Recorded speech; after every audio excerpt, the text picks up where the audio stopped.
Podesta's emails, Pizzagate, Epstein's inner circle, Justin Bieber's abuse at the hands of entertainment industry elites. Of course, we kept our promise. TPV released the first wave of a Dead Man Switch, and it broke the internet. If you're watching this, it means they got me. My Dead Man Switch activated automatically after I missed 2 scheduled check-ins. I had it set up months ago because I knew this day was coming. I did not die by accident. I was murdered to keep their secrets buried. My name is Virginia Louise Giuffre. I was one of Jeffrey Epstein's victims. I survived Little St. James, but survival came at a price. I saw too much, knew too much. And now they've silenced me. But it's too late for them. They thought killing me would bury their secrets, but this video is going to a few organizations I trust, ones that have been exposing the truth for decades. You know who you are. It's your job to continue this fight. I was 16 when they reeled me in. I worked at Mar-a-Lago, folding towels, cleaning lockers. My father kept the tennis courts immaculate. We were just working folks trying to scrape by. Trump, he was around, but he was never the threat. The real predator was Ghislaine Maxwell, prim and proper, smiling, promising to teach me massage therapy at the Pink Mansion in Palm Beach. I had no idea I was being fed into a nightmare machine. Epstein's Island was hell disguised as paradise.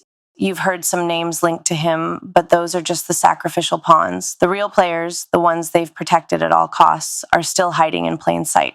I'll name 2 now. The first, a former U.S. president, Barack Obama.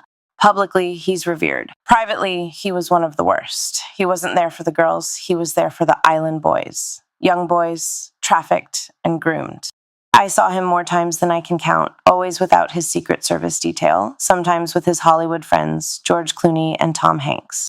I still have nightmares about them, arrogant and drunk on power, slinking into the cabanas with kids barely out of childhood.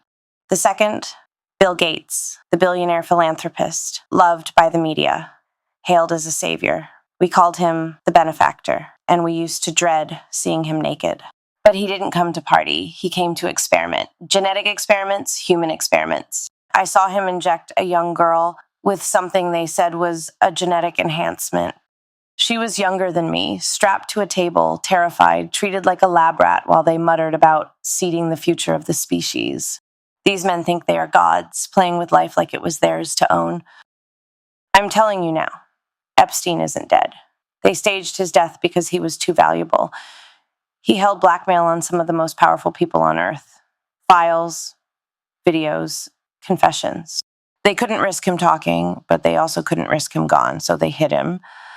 Stashed him under the protection of the same elite who once paid him to supply them with flesh. And they thought killing me would stop this from coming out. They were wrong, and there is so much more to come. Hidden servers, encrypted drives, witness testimonies. It's all going to hit the light. This video is just the first detonation. The data drops are timed and automatic. They are going to people who can make a difference, and nobody can stop it now. Not even the law enforcement agencies in the US and UK, the same ones that buried the evidence I handed them, can stop this truth from getting out. If you're watching this, you are the resistance. Don't let my death be just another headline. Burn their lies to the ground. Make the world see the monsters behind the masks. And to any survivors out there, don't give up. We're in this together. They can't kill us all. Make them pay. And she made it clear. Her dying wish was that they would be exposed and held to account for their evil. Especially the man she called the most prolific pedophile in Epstein's orbit. Former US President William Jefferson Clinton. You want the truth about who spent the most time on that island? Fine, I'll give it to you straight, no filter. The former president, you know exactly which one. Yeah, Clinton. The survivors still call him number 1. Epstein used to laugh and say there was heavy competition for the title, but when the girls compared notes in the safe houses later, every single one of us agreed he took the crown no contest. He liked the dog leashes, thick black leather ones with silver studs. He'd clip them on our collars, yeah, we had collars, and parade us around the main house, barefoot on the marble, out by the pool, sometimes all the way down to the beach. If you walked slow, he'd yank. If you stumbled, he'd make you get on all fours and eat dog biscuits off the floor like a good girl. He kept a crystal bowl of them right by the bar, called them treats. When he was in the mood, he'd pick one of us, always the youngest looking, always the one who still cried, and say, "You've earned something extra special tonight. You don't need me to spell out what the extra special was. You already know." Then Hillary would walk in. Everything got darker the second she appeared. She didn't want sex. She prefers terror. She'd scream at us to get on the floor and lick up whatever mess had been made. Sometimes it was food, sometimes it wasn't. If we were too slow, she'd grab a fistful of hair and shove our faces into it while the men laughed. And then there were the nights she called the most dangerous game.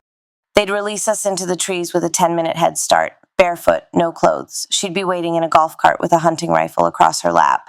Bill and his buddies followed on foot with those electric prods they used on the yachts.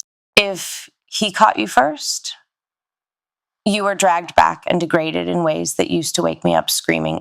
If she caught you, you didn't come back.